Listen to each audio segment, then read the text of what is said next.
الصمت هو الحاجه اللي ما عمرك تقدر تندم عليها في حياتك كامله، حيت الكلام داير بحال شي قرطاس ملي كيخرج ما عمرو يقدر يرجع. واخا الانسان يعتذر موراها راه غيبقى لاطراس اللي تقدر تفاداه بشويه ديال الصمت اللي يقدر يخلي اللي الفهمه ديالو على قد الحال حاكم،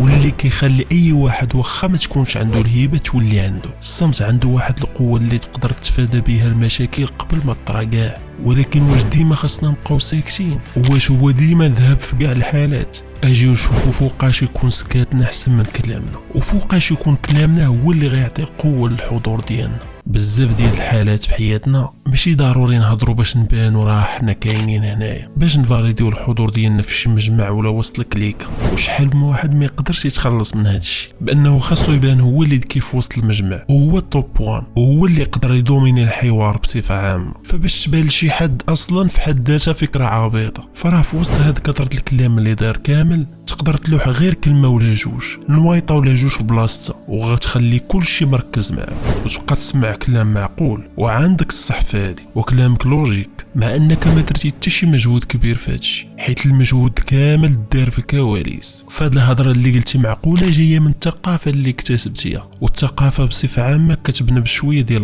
القرايه ديال الكتوبه وبزاف ديال التصنات. وطلق ودنيك مزيان، حيت حياتنا اللي غنعيشوها ما كافياش باش نتعلموا كلشي وتكون هو داك الحكيم اللي كيفهم في كلشي. ومن واحد الناحيه لازم تكون مصالح مع انك تقول ما عرفتش وما فهمتش باش تزيد لقدام، وعاد تزيد تعرف بان كلشي الناس ما كيعرفوش كلشي واخا يحاولوا يبينوها.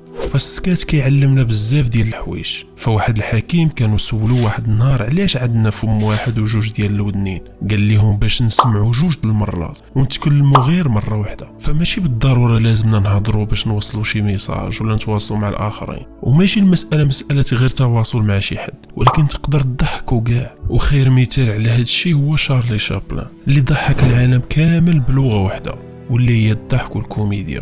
والكوميديا من بين اصعب الحوايج اللي تقدر ديرهم بالكلام ماشي غير بالسكات. ونزيدوا عليه مستر بين اللي مشى في نفس المسار بطريقه عصريه. وبلا شك اي واحد غيكون تفرج لمستر بين في اليوتيوب ولا تلاقيتي مع شي فيديو ديالو في شي قنت، ودابا انا ما عرفتش واش نهضر ولا نسكت ولا نقول داك الشيء ولا بلاش. الجواب سهل، الا كان في التقدير ديالك ان داك الشيء اللي غتقولو غيأثر بوزيتيفمون فغير قولو بلا ما تخاف. اما الا كان غير زايد من الاحسن غير عاودو لراسك فاش تكون غادي في الطريق غتكون احسن. والقاعده هي كل ما قللتي الكلام ديالك كل ما قلالو المشاكل ديالك. ولكن الدائره الصغيره ديالك راهم استثناء من هذه القاعده، اللي هما والديك والخوت والصحاب العزاز اللي ولاو فحال الخوت حتى هم. اما الباقي فاسمع الكلام ديالهم بلا ما تطاكي، خلي داك الشيء يدوز وخدم داك السيستم ديال الفلتراسيون اللي عندك في الدماغ باش تقول هاد الفكره مزيانه نخليوها وهذه فيري باد ايديا يلا دوزي للتراش. ونزيدوا على هادو داك الانسان اللي حاصل في شي لعيبه وانت عندك السرود ديالها، وهو في ديك اللحظه تقول ليه شرب السم يشربو،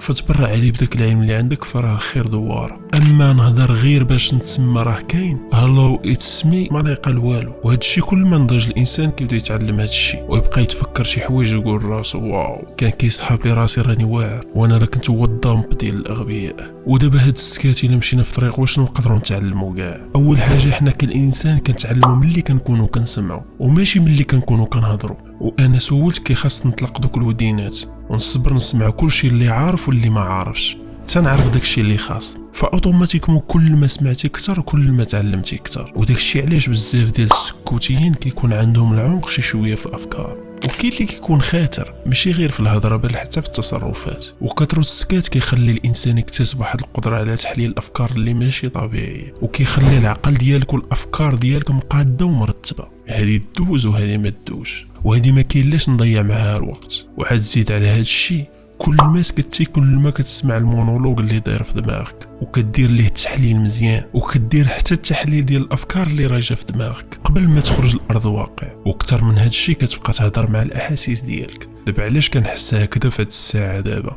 وعلاش كنحس داك الاحساس في داك الوقت، واقيلا زدت فيه شي شويه في داك الوقت، واجي ديك المره وزدت فيه شي شويه ولا داك الشيء طبيعي. وكتاخذ الوقت باش تقلب الصفاحي ديال دماغك، وهذا الشيء كيخليك تعرف راسك اكثر من قبل. وكل ما الانسان عاود هذا الشيء كيولي يعرف راسو اكثر من قبل، الشيء اللي كيأثر على الطريقه اللي كناخذوا بها القرارات في حياتنا، وكتولي اكثر عقلانيه من قبل. والسكات معمر الانسان ما كيندم عليه الا تحط في شي بلاصه ماشي بلاصتو. وكيف ما قال الامام الشافعي رحمه الله عليه: وجدت سكوتي متجرا فلزمته، اذا لم اجد ربحا فلست بخاسر، وما الصمت في الرجال متاجر، وتاجره يعلو على كل تاجر.